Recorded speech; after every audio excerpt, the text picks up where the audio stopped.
എല്ലാ കൂട്ടുകാർക്കും നല്ലൊരു ശുഭദിനം നേർന്നുകൊണ്ട് നമുക്ക് നേരെ അളകനന്ദയുടെ ഗൗതത്തിന്റെ ഇന്നത്തെ നല്ലൊരു വിശേഷം കേട്ടാലോ. അതിനു മുമ്പായിട്ട് ആദ്യമായി കാണുന്നവരാണെങ്കിൽ ചാനൽ ഇഷ്ടപ്പെട്ട ഒന്ന് സബ്സ്ക്രൈബ് ചെയ്യാൻ മറക്കരുതേ. വീഡിയോ ഇഷ്ടപ്പെടുവാണെങ്കിൽ ഒരു ലൈക്ക് തരാനും മറക്കരുത് കേട്ടോ. അപ്പൊ നമുക്ക് നേരെ നമ്മുടെ വിശേഷത്തിലേക്ക് പോയാലോ. അങ്ങനെ ഇന്നത്തെ വിശേഷത്തില് മോഹിനിയും പവിത്രയും കൂടെ സംസാരിച്ചോണ്ടിരിക്കുകയാണ്. എന്നാലും ആ കനകമ്മ പിശാച്ചാണല്ലോ ഇങ്ങോട്ട് വരുന്നേന്ന് ഓർത്തിട്ടാ. എന്ത് ചെയ്യാനാന്ന് പറ. അവരിങ്ങോട്ട് വന്നിട്ടുണ്ടെങ്കിൽ പിങ്കിയുടെ വലം കൈയല്ലേ.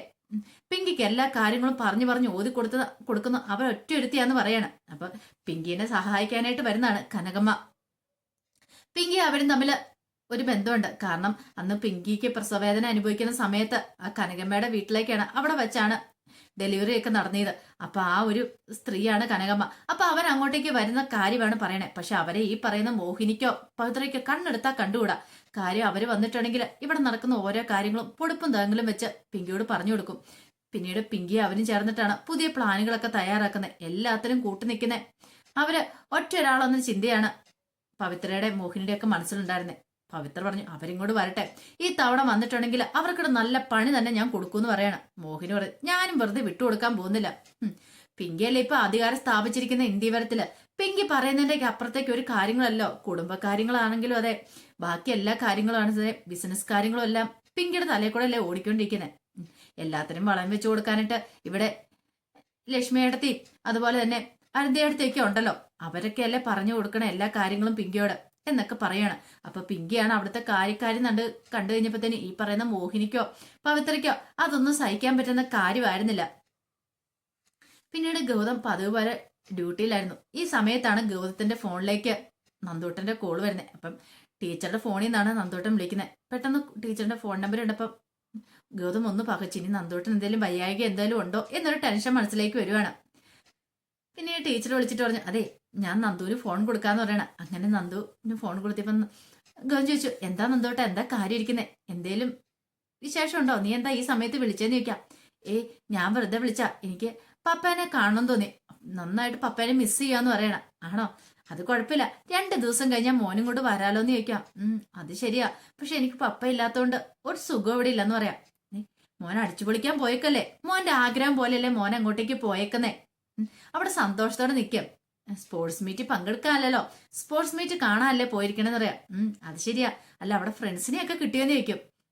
ഫ്രണ്ട്സിനെയൊക്കെ കിട്ടി, എനിക്കൊരു പുതിയ കൂട്ട് കിട്ടി, ഗൗരി, അവള് പാവാ, എന്നോട് നല്ല സ്നേഹമാന്ന് പറയാം. ഞാൻ വന്നപ്പം മുതല് അവള് എന്നോടൊപ്പം ഉണ്ടെന്ന് പറയാണ്. പിന്നെ വേറെ മോന് കുഴപ്പമൊന്നുമില്ല, കാലിലും വേദനയും മറ്റും ഉണ്ടോ? വേദനയൊന്നുമില്ല, വേദന വന്നാലും കുഴപ്പമൊന്നുമില്ല, ഇവിടെ ഡോക്ടറമ്മയൊക്കെ ഉണ്ട്. എന്റെ കാലൊക്കെ പരിശോധിച്ച് നോക്കിയിട്ട് എനിക്ക് വേറെ ഓയിൽമെന്റ് ഒക്കെ പുരട്ടാൻ തന്നു പറയാം. അത് കേട്ടതും ഗൗതം പറഞ്ഞു ആഹാ കൊള്ളാലോ, അങ്ങനെയാണെങ്കിൽ ഡോക്ടറമ്മ പറയുന്ന അനുസരിക്കണം കേട്ടോ എന്ന് പറയണം.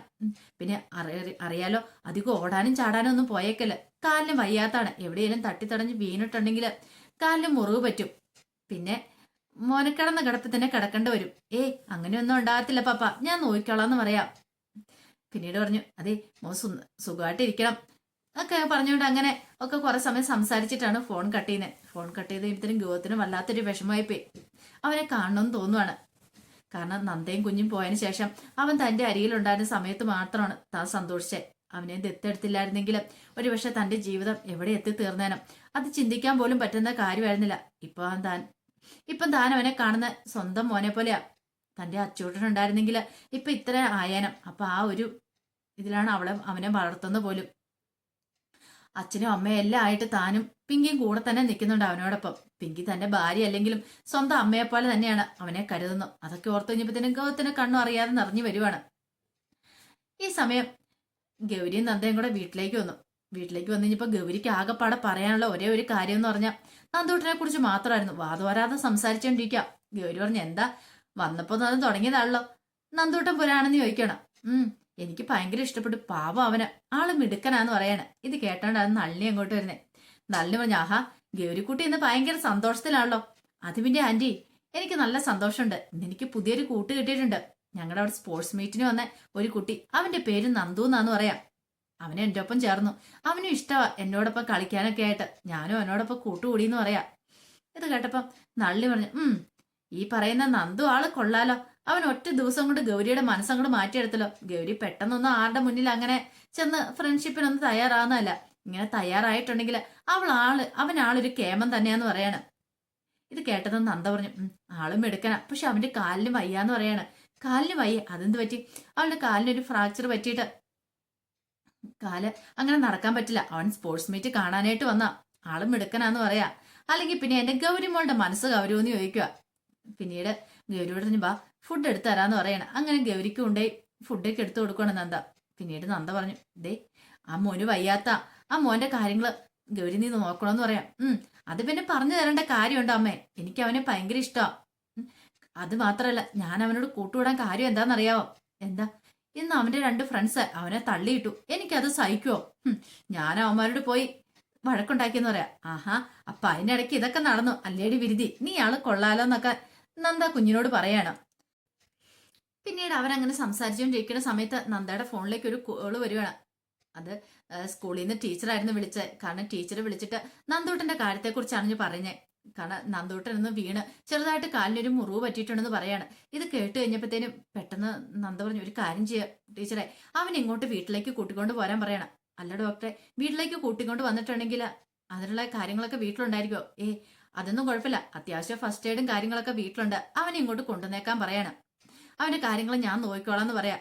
അങ്ങനെ ഫോൺ കട്ട് ചെയ്യുമ്പോഴത്തേനും ഗൗരി ചോദിച്ചു, എന്താമ്മേ എന്ത് പറ്റിയെന്ന് ചോദിക്കുകയാണ്. പിന്നീട് നന്ദൂട്ടിനെ കുറിച്ചുള്ള കാര്യങ്ങളൊക്കെ പറയണം. അയ്യോ, എന്നാ പിന്നെ എത്രയും പെട്ടെന്ന് തന്നെ അവനെയും കൂടെ കൂട്ടിക്കൊണ്ട് വരാൻ പറയണം. ഇത് കേട്ടപ്പോ നളിനി ചോദിച്ചു, എന്താ ഉത്സാഹം നോക്കിയേ.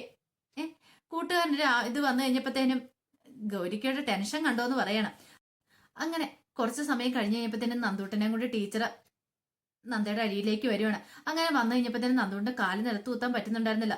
നന്ദൂട്ടിന് അവിടെ നിന്ന് വീണ് കഴിഞ്ഞപ്പോഴത്തേനും നന്ദൂട്ടിന്റെ കാലിന് ചെറിയൊരു ചതവും കാര്യങ്ങളൊക്കെ മുറിവൊക്കെ പറ്റിയിട്ടുണ്ടായിരുന്നു.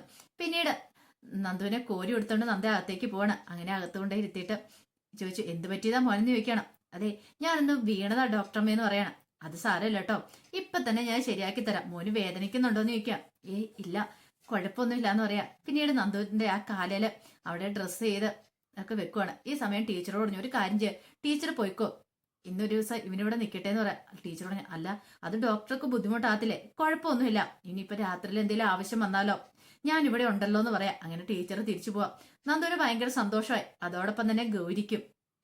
കാരണം ഗൗരിക്ക് കൂട്ട് കിട്ടിയല്ലോ, സംസാരിക്കാനും കഥ പറയാനും ഒക്കെ ഒരു കൂട്ട് കിട്ടിയ സന്തോഷത്തിലാണ് ഗൗരി ഇരിക്കുന്നത്. അങ്ങനെ അവർ സംസാരിച്ചുകൊണ്ടിരിക്കുന്ന സമയത്താണ് അങ്ങോട്ടേക്ക് ഒരു വണ്ടി വന്നിരിക്കുന്നത്. ആ വണ്ടിക്കകത്തുനിന്ന് നിർമ്മൽ ഇറങ്ങുവാണ്. അപ്പൊ നിർമ്മൽ 1-2 കവറൊക്കെ ആയിട്ട് അങ്ങോട്ടേക്ക് വരുന്നേ. നിർമ്മലിനെ കണ്ട ഉടനെ ഓടിച്ചെല്ലുവാണ് ഗൗരി. ഗൗരി ഓടിച്ചെന്ന് കെട്ടിപ്പിടിക്കുന്നുണ്ട്. ഗൗരിനെ കോരിയെടുത്ത് ഉമ്മ വെക്കുന്നുണ്ട് നിർമ്മല. നന്ദയും ഭയങ്കര സന്തോഷത്തോടെ ഇറങ്ങി വരുവാണ്. പിന്നീട് ഗൗരിമോളെ എടുത്തോണ്ട് അകത്തേക്ക് കയറി പോകുന്നുണ്ട്. അപ്പം നന്ദയും നിർമ്മലുമായിട്ട് കോണ്ടാക്ട് ഉണ്ടായിരുന്നു. അവർ തമ്മിൽ കാണുന്നൊക്കെ ഉണ്ടായിരുന്നാണ് അതിൽ നിന്ന് മനസ്സിലാക്കാൻ നമുക്ക് കഴിയുന്നത്. ഇതിന് ഫുൾ വിശേഷം വന്നു കഴിയുമ്പോൾ അറിയാം ഇനിയിപ്പം നിർമ്മൽ അവിടെ സഹായിക്കുന്നുണ്ടായിരുന്നു. ഒരു പക്ഷേങ്കിൽ നിർമ്മലിന് വേണമെങ്കിൽ ആ ജോലി വാങ്ങിച്ചു കൊടുത്തതൊക്കെ ചിലപ്പോൾ നന്ദയായിരിക്കും. നിർമ്മലും നന്ദയും തമ്മിൽ ഇതിന് ശേഷം കണ്ടുമുട്ടിയിട്ടുണ്ടായിരിക്കാം. അപ്പൊ അതിന്റെ വിശേഷങ്ങളൊക്കെ അറിയണമെങ്കിൽ ഇന്നത്തെ ഫുൾ വിശേഷം പറഞ്ഞു കേട്ടോ. ഇത് പ്രമോ വിശേഷം കൂടെ ഉൾപ്പെടുത്തിക്കൊണ്ട് പറഞ്ഞു കേട്ടോ. ഫുൾ വിശേഷം വരുമ്പോൾ ചിലപ്പോൾ ഉച്ചയ്ക്ക് ആകുമായിരിക്കും. ആ കൃത്യസമയത്തിന് എന്താണെങ്കിലും ഞാനത് അപ്ലോഡ് ചെയ്യട്ടോ. അപ്പൊ എല്ലാവരും മറക്കാതെ കയറി കാണണേ. അപ്പൊ ഇനി നമ്മൾ കാണാൻ പോകുന്ന നല്ല നല്ല വിശേഷങ്ങളാണ്. ഇനിയിപ്പം നന്ദൂട്ടൻ എന്താണെങ്കിലും അങ്ങോട്ടേക്ക് വരും. പിന്നീട് നന്ദൂട്ടൻ നന്ദയോടൊപ്പം നിൽക്കും. പിന്നീട് ചിലപ്പം ഗൗതം അങ്ങോട്ടേക്ക് വരുന്നത്. അങ്ങനെയായിരിക്കും അവർ തമ്മിലുള്ള കണ്ടുമുട്ടലുകളൊക്കെ നടക്കുന്നത്. അപ്പൊ അതിന്റെ വിശേഷങ്ങൾക്കായി നമുക്ക് എല്ലാവർക്കും കാത്തിരിക്കാം. ഒരിക്കൽ കൂടി എല്ലാവർക്കും നല്ലൊരു ദിവസം ആശംസിച്ചു നിർത്തുന്ന